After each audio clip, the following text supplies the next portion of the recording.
अस्सलाम वालेकुम वरहमतुल्लाहि वबरकातुहू।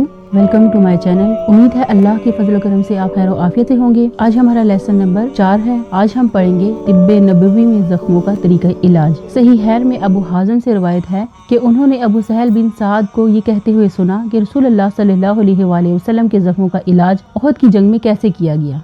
उहद की जंग में रसूलुल्लाह सल्लल्लाहु अलैहि वसल्लम के जख्मों का इलाज कैसे किया गया।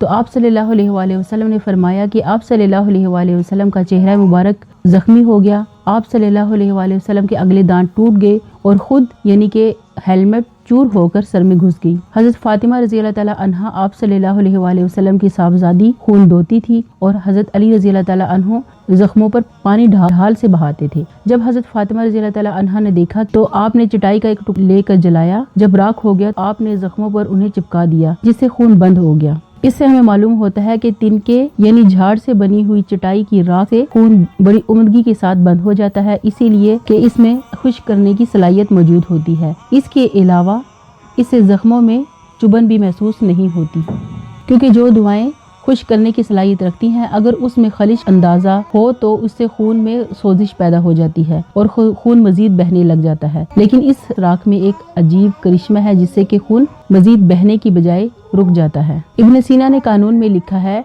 कि तिनकों से बनी हुई चटाई यानी गून से बनी हुई चटाई या टाट की चटाई बहुत नाफे बख्श होती है। अगर ताज़ा जख्मों पर जिनसे खून बह रहा हो उस पर इसकी राख छिड़क दी जाए तो उससे अफाका होता है। इससे हमें ये मालूम होता है कि जून से बनी हुई चटाई यानी कि बारीक तिनकों से बनी हुई चटाई या टाट की चटाई या फिर मखमल का कपड़ा या कॉटन का कपड़ा, अगर इनमें से कुछ भी चीज आपके पास मौजूद हो और उसे जलाकर अच्छी तरह से राख बना ली जाए और उसे अपने खून बहते हुए जख्म पे लगा दिया जाए तो उससे खून बहना बंद हो जाएगा और जख्म में आराम आ जाएगा। तो ये था आज का हमारा लेसन। उम्मीद है आपको पसंद आया होगा। अच्छी मालूमात को मजीद लोगों तक शेयर कीजिए, चैनल को लाइक कीजिए और सब्सक्राइब कीजिए। अल्लाह हाफिज।